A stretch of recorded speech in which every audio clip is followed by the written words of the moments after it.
Going green is as big as ever. We have hybrid cars, alternative fuels and energy sources, and even fully electric cars, eliminating fossil fuels entirely. Or at least that's how it seems. All these alternatives help the environment by cutting down on fossil fuel use. But the energy we use to charge these alternatives largely comes from non-renewable resources. What we need is an unlimited supply of energy that does little to no damage to the environment. Some might think we have solutions, but those solutions just seem the best on the surface. When we look deep into each alternative, you see that there are drawbacks to every single one, some less than others. Now let's blow back the past to look at what we have produced and used energy in the past, look around at what we are doing today, and finally jump to where we will be in the future. So, what's energy? You may recognize the famous formula for energy as E equals mc squared.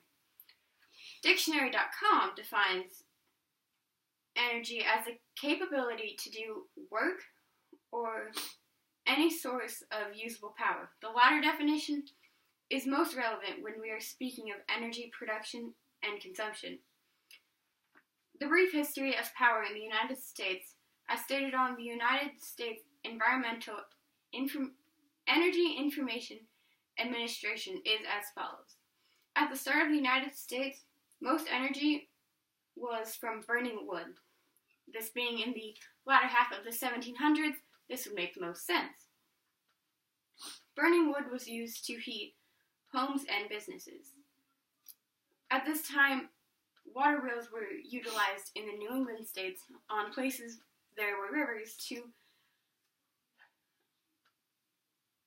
power mills for flour and grain.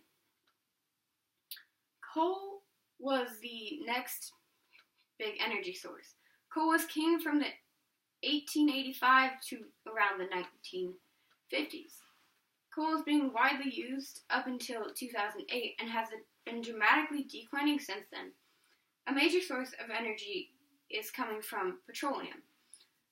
This major source of energy is mainly dedicated to that of transportation. Petroleum peaked in 2005 but has gone down and declined since, while natural gas is on the rise. With the fall of the use of coal and petroleum in recent years, other sources of energy need to be used. Using nuclear energy as a power source was started in the 1960s and has been gaining traction ever since. Hydroelectric power also contributes to our nation's energy production, but not as much as nuclear power does. As we've looked in the past, let's look at today. As stated by Michael Graham Richard, wind turbines are becoming popular in states such as Nebraska. Wind turbines look great on the surface, but for Nebraska, they just aren't the right fit. Nebraska is in a migratory bird path, killing thousands of birds every year from the use of these wind turbines.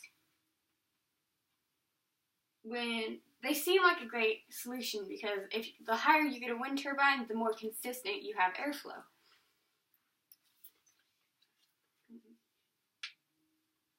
Wind turbines are also only as good as long as the cost of maintenance and repair outweighs the profit. In nearly all the states that aren't in a migratory bird path, I would highly recommend wind turbines as a source of energy. In 2015, the U.S. Energy Information Administration stated that 66% of energy that was produced from coal and natural gas split evenly contributed to the nation's production of energy. Wind energy contributed only 4.7%, while nuclear power contributed 20%, coming in third. Renewable resources as a whole came in as 7% of the nation's energy production. Now that we have looked at what today has held and what the future held, let's look at the future. ExxonMobil projects that the global energy consumption will raise 25% by 2040 compared to 2014. With such an increase in consumption of energy, we must look for ways to meet the demand in a safe, reliable way. There are drawbacks to nearly every alternative.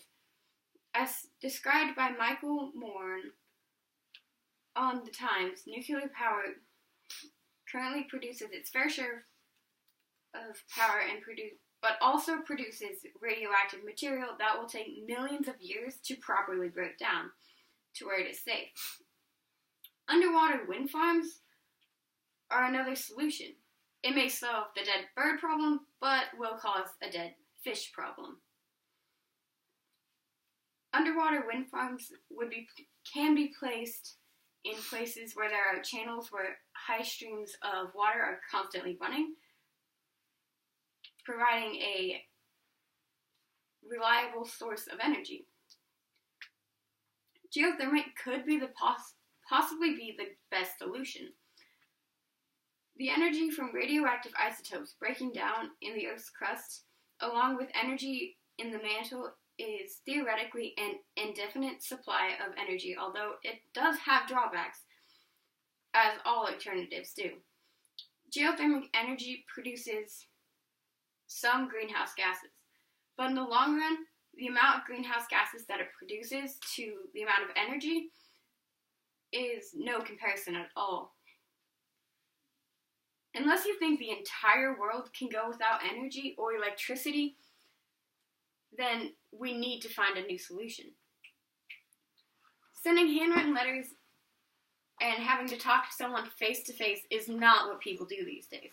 To conclude, our history of the use of energy has been on the rise for hundreds of years. We have some solutions today, but they aren't really the best. The future still has hope, though. We must find ways to meet the ever-growing demand for energy in a safe, reliable way for the environment that is efficient and reliable. There are different solutions for different occasions. Wind energy may not be the best for birds, but it can do wonders in other locations.